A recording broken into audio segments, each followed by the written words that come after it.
let's talk about resilience in a bit. I'm just conscious for my sort of younger watchership, if that's a word. They'll be fascinated with the military stuff.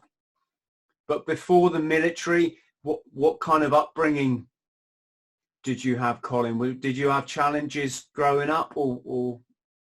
Yeah, I probably had quite an atypical upbringing to a lot of infantry that would end up joining the infantry. I had quite a troubled upbringing. So my original dad had been an alcoholic, had left at quite a young age.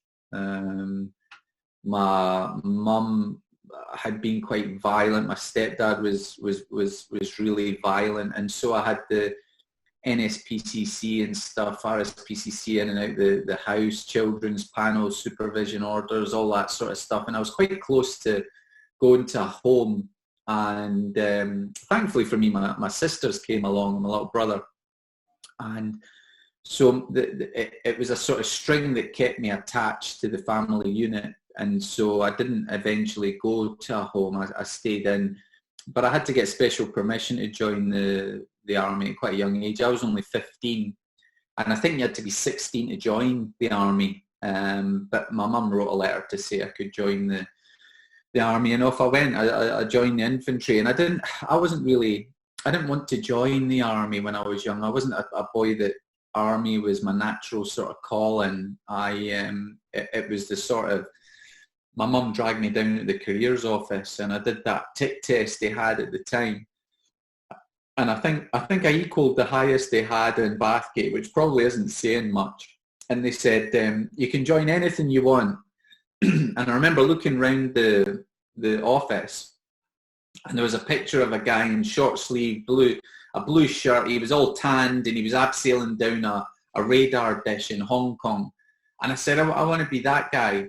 And I still remember it now. It was a telecommunications systems analyst operator. It was a big title, and I remembered the title. And I went home like thinking about this title that I was going to be. And they said, no, it's a year's waiting list, and then it's 2 years training. And it was an RAF job. And my mum said, nah, he's got to be out of the house for the time he's 16. So I joined the infantry 2 weeks later, and I was only about 15 and a half.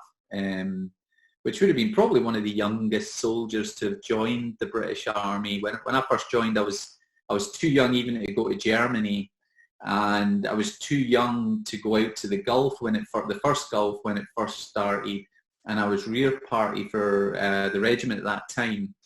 And of course, in those days, you could go to Ireland at 17, but you weren't old enough to drink, which always makes me think that it's put me in this sort of bubble that, you know, we're sort of used to the environment that we're around. We're products of our environment. And at that age, I was sort of 17, and I could go away to Ireland, but, I wasn't old enough to drink alcohol.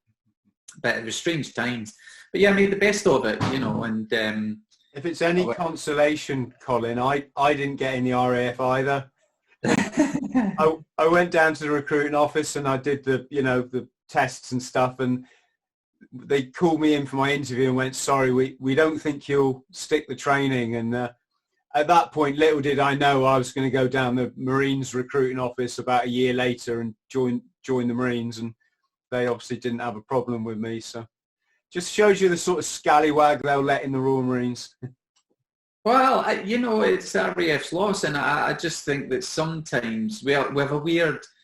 You'll always have times in your life where you'll hit these crossroads, and it's so easy to go one way or another, and it can have quite an impact on your life. And I've certainly had a few of them, and it's not necessarily around your own fault or choosing, And I've had a few times where I've had either doors slammed in my face or rejections or failures, and you end up taking a different turn, and that ends up where you end up becoming in life. But yeah, I had one recently with the Territorial Army. I thought I'll join the reserves.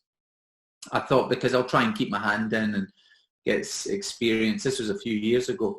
And I went up to Dundee, and 2-3, I think it was, that were up there, and knew some of the guys up there, and they said, yeah, you just need to do this weekend at Glen Course, and then, we'll go up the fan, and then that'll be you, like. And I went to Glencorse and they didn't really know what to do with me, but I got through the weekend. But at the end of the weekend, you had a medical. And in the medical, the GP says, just duck waddle to the door. And when I did it, he said, you've got flat feet. I said, I can't have flat feet. I've just come out the regs. I've just come out 2-2. He went, no, you've got flat feet. And you can't get in the reserve. So not only did I fail getting in the RAF, I failed getting in the TA as well. Yeah, some things in life, it's not worth trying to make sense of them, is it? Hello friend, I hope this finds you well. My name's Chris THRALL. I'm a former Royal Marines Commando, and I fought my way back from chronic trauma and addiction to live, work and travel in 80 countries across all 7 continents, achieving all of my dreams and goals along the way.